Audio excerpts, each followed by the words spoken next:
At 69, Maureen McCormick finally admits the truth about Barry Williams. I stayed silent for nearly 2 decades, and now I can't anymore. At 69 years old, I have to speak for myself and for everyone the truth about my marriage to Barry Williams. I felt I had become maybe a little numb. There are secrets I thought had been buried under the studio lights. But every time I see an episode of the Brady Bunch on TV, my heart still trembles. Like that 17-year-old girl, I once was the one who foolishly fell in love right in the middle of Hollywood's paradise. Have you ever wondered what really happened behind the scenes of the Brady Bunch? Were we truly as wholesome as everyone believed? Were the looks, the smiles, the touches between Barry Williams and me just acting? Or was it a love so real it scared the entire crew? Did you know that when I was 16, the director ordered that we not be allowed within 5 feet of each other between takes? Why? Who really kept us apart? I mean, it's hard. It's hard. Life is hard. Why was that love buried for half a century? And why, after all these years, do I still see fear in Barry's eyes every time he appears in my dreams? Today, I'm going to share 5 tragedies that have never been revealed. 5 truths about the forbidden love between me and Barry Williams. Tragedies that shattered my heart, shook Hollywood, and made the world question whether the perfect man everyone adored ever really existed. The only question is, do you have the courage to hear me out until the end? I was on antidepressants. In 1969, Hollywood was entering the golden age of family television. On Melrose Avenue, Paramount Studios lit up under production lights, and hundreds of kids lined up to audition for a new sitcom called The Brady Bunch. I was Maureen McCormick, 13 years old, just stepping into my teenage years, carrying a small suitcase and a dream of becoming a star. None of us knew that audition would change my life forever. That morning, the air on set was thick with the scent of melting plastic and instant coffee. I remember wearing a red plaid dress, my hair tied in pigtails, and holding a wrinkled script tightly in my hands. When I walked into the room, I saw him, Barry Williams, 14 years old, with a confident face, tousled brown hair, bright eyes, and a smile that lit up the entire room. He looked at me and smiled softly. "Hi, are you Marka?" I smiled back. Not yet, but hopefully I will be.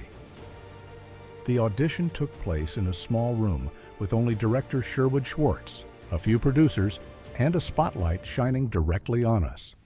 When the director called, "Action!" Barry read the lines for Greg Brady, the eldest brother, and I was Marcia Brady, the confident, well-behaved sister. We acted like we'd known each other in another life. When the scene ended, Sherwood looked at us and said to the team, "I'm done looking. These two are Greg and Marcia." On September 30th, 1969, The Brady Bunch officially premiered on ABC. The first time I saw myself on TV, I was stunned. The girl on screen was smiling and perfect, but there was something else in her eyes, something only Barry and I could understand. We filmed every week, Monday through Friday, on Stage 5 at Paramount. In the beginning, I was just a shy girl, and he was always the one cracking jokes, telling funny stories, bringing donuts for the crew. One October afternoon in 1969, after a shoot, I forgot my jacket. The wind was cold, and Barry quietly took off his brown coat and draped it over my shoulders. I said, "Thanks, Greg," and he replied, "I like it better when you call me Barry." It seemed like such a simple thing to say, but it made my heart race. From that moment, I knew I loved him, even if it was just a first love, innocent and forbidden. In the early 70s, we filmed almost nonstop. The Brady Bunch became an American cultural phenomenon, and Marcia Brady became the symbol of the perfect girl. But behind the admiration and the flashing cameras, a quiet affection was growing. Every morning, I arrived on set at 7 a.m. Barry was always the first one there. He'd often leave a cold soda can next to my chair, a small habit no one noticed. but I knew it was just for me. One afternoon in May 1970, while filming the episode, The Fender Bender, the director asked Barry to protect me during a controversial scene. He stepped in front of me and said, "No one hurts Marcia." When the scene ended, everyone laughed and clapped, but I just stood there, my heart beating so fast I thought it might be picked up by the mic. By the third season in 1972, the whole cast was flown to Hawaii to film a special episode. It was the first time I had ever traveled that far from California. We stayed at the Sharon Wiki, a hotel overlooking the ocean. I remember that night the waves hitting the window, the air filled with the scent of salt and coconut oil. Barry knocked on my door. He was holding a guitar and said he had just written a song. He sat down and began to play. "You're sunshine in the storm. You're the calm I didn't know I'd lost." When the final note faded, he sat in silence for a moment, then kissed me softly. That was the night of March 12, 1972, the first night I truly understood what love was, and the night I lost my innocence. The next day, I couldn't look him in the eye. On set, I tried to act normal, but every time his eyes met mine, my heart trembled. I was afraid someone would find out, afraid that even one glance between us could cause everything to collapse. We promised each other we'd keep it a secret, but in Hollywood, no one keeps anything hidden for long. Hollywood in 1972 wasn't like it is today. Back then, the clean-cut image of child actors mattered more than the truth. Major studios like Paramount had an unspoken rule. Preserve the illusion on screen. Don't let the audience see who the characters really are. When rumors started spreading that Greg and Marcia are dating in real life, it sent the whole production team into a panic. Sponsors feared that American parents, the show's most loyal viewers, would strongly object if they found out the two siblings on TV were romantically involved in real life. They said it was against traditional values, that it would destroy the image of the perfect Brady family that America needs. On March 27, 1972, during an emergency meeting at Paramount headquarters, director Sherwood Schwartz was forced to sign an internal memo. The first line was clear: no personal interaction between actors Barry Williams and Maureen McCormick outside of filming hours. Any private images discovered will result in contract action. That afternoon, we were called into the office. Sherwood sat quietly looking at us. His voice dropped. "I know you care about each other, but the public won't understand. They'll see this as incest. They'll kill both your careers." Barry held my hand tightly under the table while I tried not to cry. Sherwood continued, "Starting today, no riding in the same car, no eating lunch at the same table, no sharing backstage space. All communication must go through your managers." As we walked out of the office, the world around me felt frozen. In the long hallway lit by harsh neon lights, Barry turned to me and softly asked, "We didn't do anything wrong, did we?" I wanted to nod. I wanted to say no, we just loved each other. But I couldn't speak because I knew that in this world, even love could be a sin if it shattered the illusion Hollywood had created. From that day on, we quietly drifted apart. On screen, we still smiled, still played the perfect family. But between scenes, all I could hear were the fading footsteps of Barry walking away. Each step, a silent goodbye. On January 25, 1974, when the Brady Bunch wrapped its final episode, the ban had still never been lifted. No one knew that for 3 long years, we played perfect siblings while our hearts remained locked inside a contract of silence. I was 17, and suddenly I became invisible.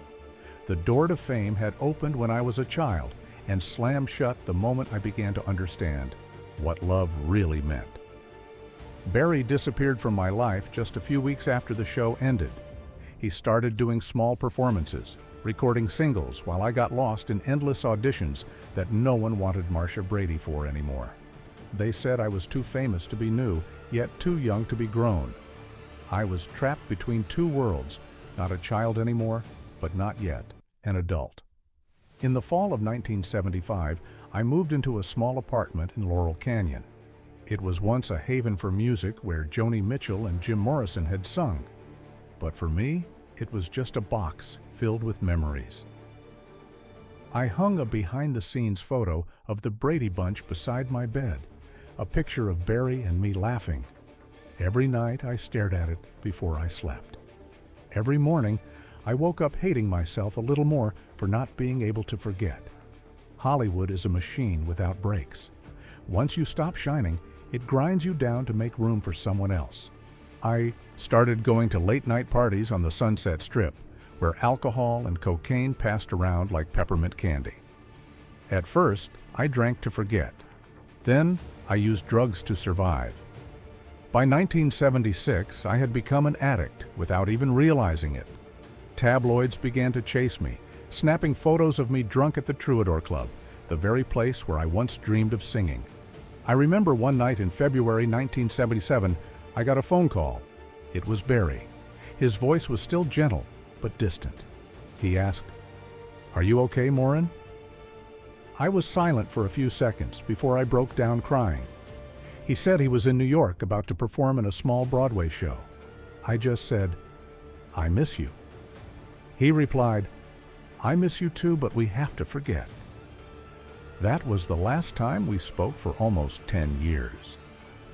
In 1978, when I turned 22, the press called me the Fallen Brady, the Brady girl who had gone bad. They wrote that I'd lost control, that I was destroying myself. They weren't wrong. I had lost everything: my work, my friends, and my belief that I could ever love again. I was once invited to audition for Charlie's Angels, but I was late and not sober enough to perform. People whispered, "She's finished." The breaking point came in 1980. I was caught at a party in Beverly Hills with several bags of cocaine in my purse. The Los Angeles Times ran the headline on its front page: Marcia Brady's downfall. All across America, people who had watched me grow up now saw me as a symbol of collapse. I hid in my small apartment, afraid to go outside. Every night I looked at myself in the mirror and saw only a stranger.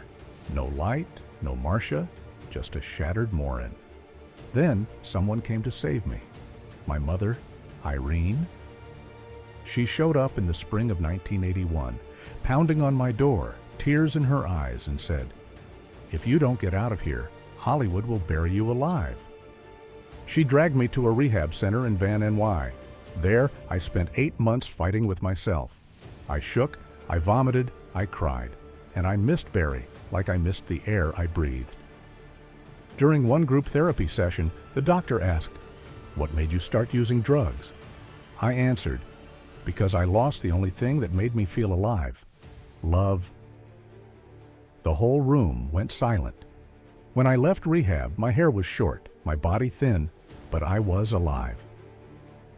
I joined the Brady Bunch reunion special in 1988, the first time we had all seen each other in nearly 15 years. When Barry walked onto the set, his hair was flecked with gray, but his smile was exactly the same. He came up to me and whispered, "We made it, Maureen." I didn't think either of us would. I smiled, but my eyes blurred. I wanted to say I survived, but not whole.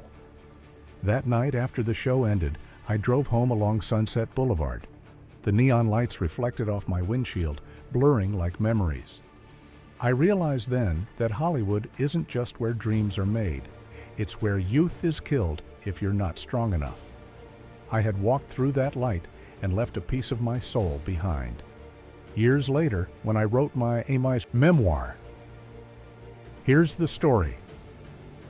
Surviving Marcia Brady and Finding My True Voice, published in 2008, I finally put into words what I had wanted to say since 1974. I loved Barry Williams. That love destroyed me, but it also taught me how to live again. In 1991, Los Angeles entered an unusual summer, hot, dry, and thick with winds carrying desert dust. I was 35 then, having just completed a recovery program and trying to make my way back into television with a few small guest roles. Life seemed to be settling into some kind of rhythm until the phone rang one morning in June. A familiar, deep voice came through. Barry Williams. Maureen, I heard you're heading back to set soon. I just signed on for a special project too. They're doing the Brady Bunch 20th anniversary special. Will you be a part of it? I paused for a few seconds. 20 years, that number hit like a soft slap. 20 years since the lights went out, since we walked away from each other without a goodbye. I didn't know whether to be afraid or excited. Finally, I whispered, "Yes, I'll be there." The taping was scheduled for July 12, 1991, on Stage 6 at Paramount Studios, the very place where we filmed the original episodes back in 1969. As I stepped onto the set, the dust, the lights, the noise of the crew made my heart race. Everything felt the same, except we had changed. Barry stood at the end of the hallway, wearing a white shirt, hair cut short, his face more defined, but those smiling eyes were still his. When he turned and saw me, he froze. We stood in silence for a few seconds, a silence that had lasted 2 decades. Then he walked over and smiled. "You haven't changed a bit," I smiled back and said softly, "and you've really grown up." We shook hands, and with that one simple gesture, the past came crashing over me like a wave. Every light, every scene, everything buried under the dust of time came alive again. The taping went smoothly. When the whole cast recited our old lines together, I felt tears rolling down my cheeks before I could stop them. Everyone was laughing, reminiscing. But between Barry and me, there was something quieter moving, like two souls once lost, trying to find their way back. After the show, he invited me to dinner at Musso and Frank Grill, a classic restaurant on Hollywood Boulevard where actors from the 60s used to gather. The dim golden lights, the soft old jazz. And in that space, we talked like two people who had never been apart. He told me about his years on Broadway, about the music he'd written, how he still remembered the old melody from Hawaii. I told him about my depression, the sleepless nights, and the apologies that were never said. "I'm sorry, Maureen," he said for the silence, "for leaving you alone." I looked at him for a long time. Every wound in my heart felt like it was being stitched back together by his honesty. I replied softly, "No, Barry. We were both victims of the spotlight. We were just kids who didn't know how to hold on to love in a world that never let us love." We sat in silence for a long time. Outside, traffic kept moving as if two people hadn't just found each other again after 20 years. As we left the restaurant, he said, "I rewrote that old song. I want you to hear it." He popped a cassette into the car stereo. The guitar played slow, deep, sad, but warm. The lyrics were still the same. "You're sunshine in the storm. You're the calm I didn't know I'd lost." I started crying, not out of regret, but because I realized that love had survived even after so many seasons of rain. In the years that followed, we stayed in touch.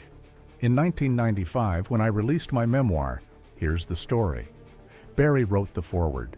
He wrote, "I once knew a girl named Maureen. She was the light of the entire set, and maybe in another lifetime we would have been allowed to love each other fully." The book came out and caused a stir. American audiences, those who grew up watching the Brady Bunch, were stunned to learn that a forbidden love once existed between Greg and Marcia. Talk shows, magazines, and newspapers flooded me with interview requests. But this time, I didn't avoid the truth. I said it plainly. Yes, I once loved Barry Williams. We were just kids, but it was real love. A month later, Barry called me from New York. He said, "I saw you on Oprah. Thank you for speaking for me too." We laughed, free, like two people who had just broken a spell cast over them for half a century. By the year 2000, both of us joined the Brady Bunch reunion tour, a Broadway stage celebration of the show. For the first time in front of thousands of fans, Barry looked at me and said during the closing remarks, Some roles never really end. For me, Marcia will always be a part of Greg, and Maureen will always be a part of Barry. The audience stood and applauded. I tried to smile, but the tears came anyway.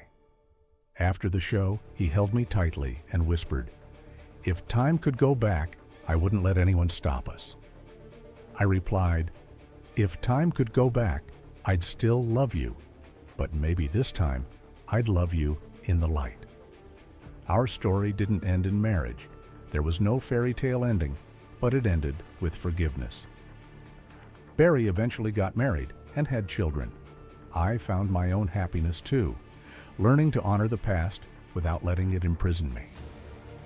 Sometimes when I hear Your Sunshine in the Storm, the song he finally released in 2007, I still smile because no matter how fast the world spins, that first love remains the most beautiful thing in my life. Even forbidden, even unfinished, it still shines. In 2019, during an interview with NBC, the host asked me, "If you could say one thing to Barry Williams, what would it be?" I answered without hesitation, "Thank you for making my youth worth living." And when the reporter followed up with, "Do you still love him?" I just smiled. True love never dies. It only changes form so it can live on in memory. In August 2024, beneath the scorching Tennessee sun, Barry Williams stepped off stage after the final show of his 70s music celebration tour in Branson. The audience was still clapping, calling out his name, Greg Brady, America's childhood legend. He smiled, bowed, but the sparkle in his eyes wasn't the same as it once was. As the backstage door closed behind him, he sat down quietly and removed an old necklace engraved with G+M1 1972. The chain was worn, the silver faded, but he had never taken it off. After the show, he drove alone to his small home in the suburbs of Nashville. The wind rustled through the maple trees, scattering a thick layer of golden leaves across the road, like memories. He pulled over, sat still in the car, and turned on the radio. Your Sunshine in the Storm began to play. His voice was older now, raspier, but still carried a kind of emotion that could stop your heart. He closed his eyes and suddenly, Hawaii 1972 came flooding back. The blazing sun, the sound of waves, and Maureen's eyes looking at him for the first time, as if trying to say something they would never be able to say out loud. Barry is 70 years old now. His hair is nearly all silver, but he still holds that rugged charm that once made a nation swoon. He had married, divorced, and married again. His life was full of beautiful, unfinished melodies. In a March 2024 interview with The Hollywood Reporter, when asked, "If you could do it all over again, what would you do differently?" He gave a bittersweet smile and said, "I would tell Maureen I loved her, even if the whole world told me not to." After the Brady Bunch, Barry continued with theater, released solo albums, and occasionally appeared on nostalgic TV specials. He never spoke ill of anyone, but those close to him say that whenever someone mentioned Maureen McCormick's name, he'd go quiet for a moment before simply replying, "She's the reason I never walked away from this career." In 2016, he competed on Dancing with the Stars. During a special episode where contestants were asked to share the most beautiful memory of their life, he chose to perform Your Sunshine in the Storm, Lev, in front of millions. When asked who the song was for, he simply said, "For someone I met in 1969. She was the sunshine in my storm." Immediately after, social media exploded. Thousands of comments mentioned Maureen's name. Many couldn't believe that after all these years, he still hadn't forgotten. But for those who understood, they knew. It wasn't about romance. It was about a truth so deep it refused to fade. Barry now lives alone in a house with a rose garden out back. He spends his mornings practicing guitar and his afternoons teaching music to children. On the living room wall hang dozens of photos, stage performances, album covers, cast shots from the Brady Bunch, and in the center of it all, a single small frame a photo of him and Maureen from 1972, taken backstage in Hawaii. She's smiling. He's looking at her. The image is slightly blurry, but it's enough. Every year on January 25th, the anniversary of the Brady Bunch's final episode, he still returns to Paramount Studios. He stands quietly in front of Stage 5, where it all began. He lays a single white daisy on the ground, then walks away. When a reporter once spotted him and asked why, he simply said, "Some memories shouldn't be left to gather dust. They deserve to be remembered, not to be mourned, but to remind us that once we lived with our whole hearts." In October 2023, when Maureen released a special edition of her memoir, Barry sent a handwritten letter. I reread every word, and I realized we never really lost anything. We just kept it somewhere no one else could touch it. In the music, in the memories, in the smiles, the audience never saw. When asked why he hadn't joined recent reunion shows, he said, "It's not that I didn't want to. It's just that sometimes silence is the kindest way to honor the past." His life now is simple. No more stage lights, no more roaring crowds. But every morning he still wakes up, pours a cup of coffee, opens the window to the sunrise, and softly says, "Good morning, Marka." It's how he greets Maureen each day, even though she's not there. At 70, Barry Williams is no longer the idol of the younger generation, but to millions of Americans, he remains a piece of memory. The perfect big brother, the warm-hearted co-star, and the man who held on to a love for over half a century without ever letting it fade. When asked if he had any regrets, he simply replied, "No, because without that love, there wouldn't be any music in my life." And perhaps that's why people still love Barry Williams. Because in a world where love is often replaced by contracts, he chose to keep the feeling whole, just as it was on the day he first stepped into the spotlight in 1969. In 2025, I turned 69. I live in a small white house in Thousand Oaks, on the outskirts of Los Angeles, where purple lavender blooms along the fence, and the sound of sparrows wakes me each morning. Many people still think of me as Marcia Brady, America's perfect daughter. But if they knew who I am now, they'd understand. Marcia has been gone for a long time, and I, Maureen McCormick, am finally alive. Every morning I wake to the smell of coffee that Michael, my husband, still brews in our old silver pot. We married in 1985, right after I left rehab. Back then, I had nothing. No fame, no money, no faith in myself. Michael didn't come to me for the spotlight.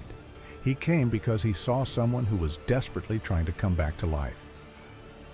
I remember clearly the first time we met at a recovery workshop.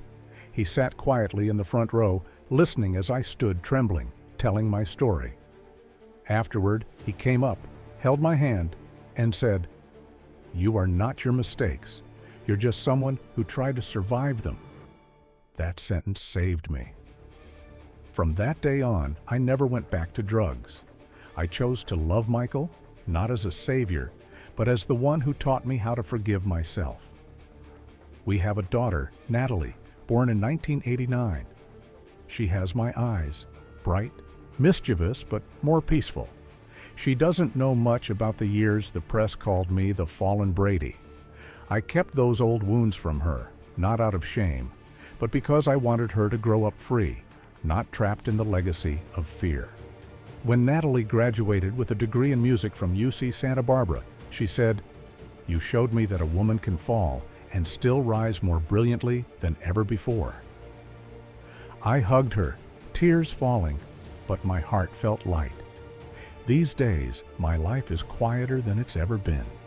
I no longer chase fame, nor do I need the flash of cameras. I wake early, walk through the garden, tend to my yellow roses, Barry's favorite color. Sometimes I play the old songs. Your Sunshine in the Storm comes on, and I sit still smiling. I don't cry when I hear his name anymore. I just feel warm, as if everything that once burned me has finally become a fire that keeps me warm. I still work. After writing my memoir, here's the story, Surviving Marcia Brady and finding my true voice.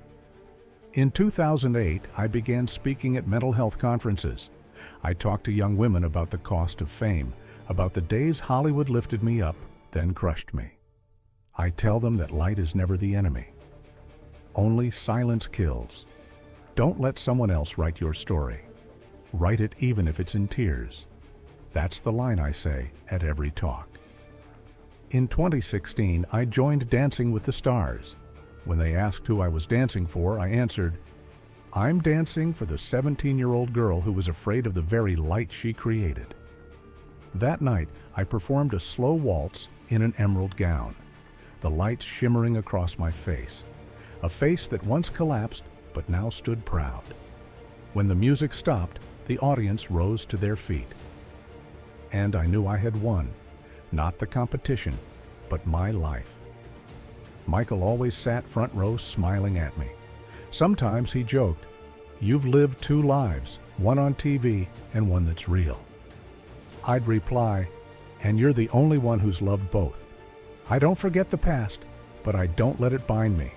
Hollywood gave me fame, but it also stole my youth. Now I live in a way that brings balance. I work with the New Life Foundation, supporting women recovering from addiction or depression after the spotlight fades. I meet 20-year-old girls trembling as they share their stories, and I see myself in them. I tell them, if I stood back up, you will too. Because no one is born to be defined by their mistakes. Sometimes reporters still ask about Barry. They say, "Do you stay in touch with him?" I smile and answer, "There are people you don't need to call to know they're still there." I know he's still performing, still singing, still remembering. I don't need to see him again because in some quiet corner of my heart, we were never really apart. In March 2023, I received the Hollywood Legacy Award. As I stepped onto the stage and the lights hit my eyes, I was suddenly back in 1969, the little girl standing on the Paramount set, heart racing as the director called action. I smiled, bowed my head, and said in my speech, "I was once a girl who couldn't handle her own fame, but now I know it taught me the value of simply being ordinary." The room stood and applauded. I looked down to the front row. Barry was there, silver-haired, his eyes still as gentle as ever. We looked at each other for just a few seconds, but I felt the years fall away. No more anger, no more regret, just gratitude. That night, back home, I opened the window and looked out at the garden. Around my neck was an old necklace. Inside, a small piece of paper I've kept for half a century. The pencil writing had faded, but it still read, "Your sunshine in the storm." I placed it on the table and smiled. I know he's still out there somewhere, and the light we shared never really went out. It only softened so we could keep going. Today, I don't need Hollywood to validate me anymore. I'm no longer America's girl. I'm just a woman who once fell, once loved, once lost, and still chose to rise. And if someone were to ask me what I'm most proud of after 69 years of life, I'd say, not that I was once famous, but that I still know how to love, even when life tried to teach me to forget. I'm writing these words on a June afternoon in 2025. As the sun slowly fades over the lavender garden outside my porch, the wind whispers gently through the trees, and I realize this is the sound I've been searching for my whole life. Not applause, not the flash of cameras, but the quiet breath of peace from a woman who's weathered nearly 70 years of storms and finally found herself. I often ask myself, if I could go back in time, what would I change? The answer is nothing. I was once the girl idolized by America, then cast aside, then pied. I once believed the spotlight was my lifeline, only to learn it could burn me to ashes in a single second. But I lived, I loved, I fell, and I rose. There's nothing I want to erase because those cracks are what let the light in today. People often ask me, if you could say one thing to Barry Williams, what would it be? I think I'd say this: thank you for making my youth feel real. Even if it was forbidden, even if it ended too soon, It was the only love that ever made me feel truly alive. You were the first chapter and the gentle reminder that love doesn't need to be perfect. It only needs to be real. Once in an interview in 2024, I said something that people still quote to this day. I used to be Marcia Brady, but now I choose to be Maureen, the woman who's no longer afraid of the dark. I don't know why that touched people so deeply. Maybe because we're all trying to break free from the roles life assigned us without asking. Now, when I look back, I no longer see a disaster or a mistake.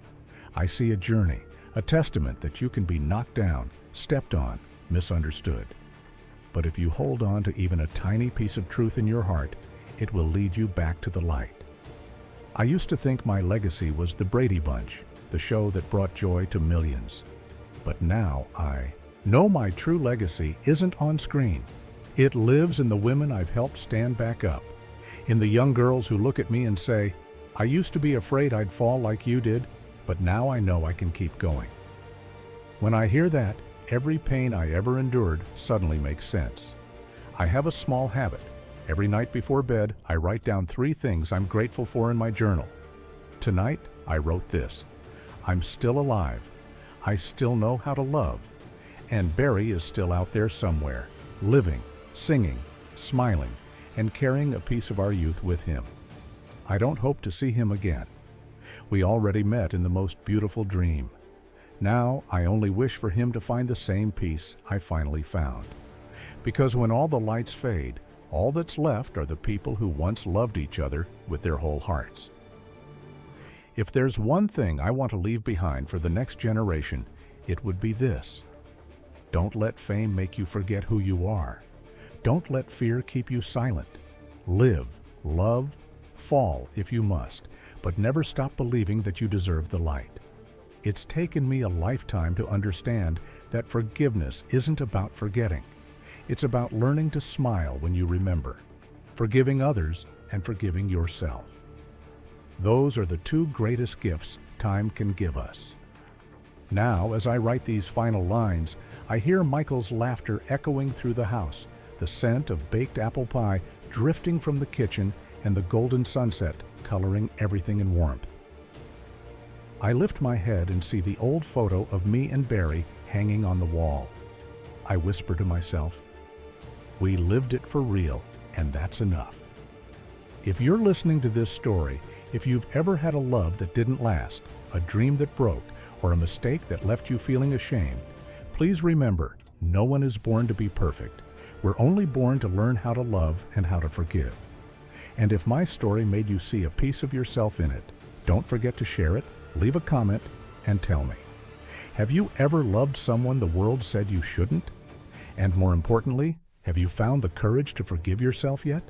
Do you know Maureen McCormick, the angel of American television? Do you think she lived in the spotlight and stayed happy for the rest of her life? No, you're completely wrong. What lies behind the sweet laughter of the Brady Bunch? Cocaine addiction, trading sex for drugs, showing up high at auditions, and getting kicked out. Syphilis so severe she thought her life was over. So why did Maureen McCormick keep going and even build a happy life with her husband and 3 kids at the age of 68?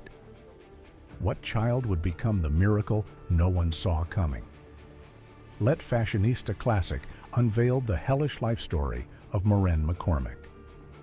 Maureen McCormick was born in 1956 and rose to fame at the age of 13 by playing Marcia Brady, the beautiful, intelligent eldest daughter in the hit series The Brady Bunch.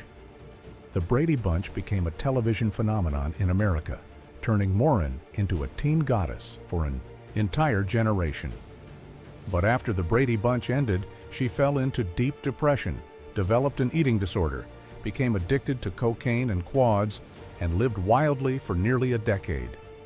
Maureen once had sex with crew members in exchange for drugs, missed career opportunities due to showing up to auditions high or incoherent. She fell in love with her co-star who played her brother on the show, and a forbidden relationship only to lose everything when it collapsed. She lived in constant fear of being exposed, haunted by the feeling that Marcia Brady was a giant fake shadow she could never escape. I didn't feel like Maureen anymore. I was the blonde doll the audience wanted to see forever. While audiences rewatched Marcia Brady as an ideal role model, Maureen sank deeper into depression, battled an eating disorder, and lived with the tormenting belief that she was dirty due to a hereditary case of syphilis her mother had kept secret her whole life. She once considered suicide, not because anyone rejected her, but because she no longer recognized who she was. But life didn't end there. Her savior wasn't Hollywood. It was Michael Cummings, an actor turned businessman. Michael Cummings wasn't disgusted by Maureen. He helped her overcome addiction and mental instability. They married in 1985 and have now been together for over 40 years, a rarity in the American entertainment industry, especially for someone who hit rock bottom like Maureen. Maureen later admitted that Michael was the one who saved her, saying that had she not met him, she might have died from drugs or suicide. I pushed him away so many times, but he never left, and that was the first time I felt like I truly mattered. After the scandals, the rehab, and the sleepless nights, Maureen didn't just survive. She wrote a book, returned to television, and left behind Hollywood's 3 strangest children: fame, darkness, and resurrection. This is a story you'll never see on television, and one you'll never forget once you've heard it. The first child, Natalie. The miracle Maureen thought Esh didn't deserve after over a decade of living recklessly in a whirlwind of drugs, sex, and illusions. Maureen McCormick once believed her body was no longer capable of bearing children. Too many drugs, too many times sabotaging herself, too many mistakes to feel worthy of being a mother. And then in 1989, a miracle happened. Natalie Michelle Cummings was born. No headlines, no magazine covers, no paparazzi, just a tiny soul. And the reason Maureen was fully sober for the first time in decades. Maureen once said, "When I looked at my daughter, I no longer saw Marcia Brady. I saw a mother raw, scarred, but with a chance to make things right." Natalie didn't grow up in the Hollywood spotlight. She lived quietly, avoided the media, and never entered the entertainment industry. Today, she's a yoga instructor, entrepreneur, and advocate for diversity in yoga. Not because she's ashamed of her mother, but because she didn't want to be consumed the way her mother once was. She declines interviews. She doesn't chase fame. She doesn't carry the Brady image. Natalie is the child I never believed I deserved, but she's the only one who never left me. Maureen wrote in her memoir, "It was Natalie who led Maureen to faith, helped her quit drugs for good, and guided her toward decades of quiet living. No scandals, no stages, just a mother and a daughter at peace in their silence." Natalie, not the wild child, but the first real child after a life full of performances. She never needed the screen to shine because she was the most beautiful part left of a shattered soul. And if Natalie was the last light Maureen could hold on to, then the second child would be the one that dragged her back into the darkness. The second child, Marcia Brady, the doll that never dies. The second child wasn't born of flesh and blood. She was born through a camera lens under the studio lights of the Brady Bunch. Music. Her name was Marcia Brady, and she never died. On screen, Marcia was the perfect schoolgirl, beautiful, obedient, always smiling. All of America adored her. They put her pictures in lockers on notebook covers, saw her as every family's ideal daughter. But to Maureen McCormick, Marcia Brady wasn't a role. She was a ghost. Marcia, the shadow that consumed Maureen. The moment the show ended, Maureen was no longer herself. Every director, every fan, every TV producer wanted Marcia back, not Maureen. I auditioned for adult roles, but directors would just look at me and say, "All I see is Marcia." Even as Maureen spiraled, battling addiction and showing up disheveled to auditions, people still called her Marcia. And every time she heard that name, it felt like a noose tightening around her throat. Marcia never let Maureen go. She haunted every dream, every glance in the mirror, every interview request. Maureen once said, "Marcia was the perfect child Hollywood created for me and then forced me to raise her for the rest of my life." Even when Maureen appeared on reality shows, the questions always circled back. Are you still in touch with the cast? Do you still have that pink dress? How's Marcia Brady doing now? No one asked how Maureen was living because no one ever cared about the real person behind the smiling doll. The second child, Marcia Brady, was the most beautiful illusion Maureen ever created.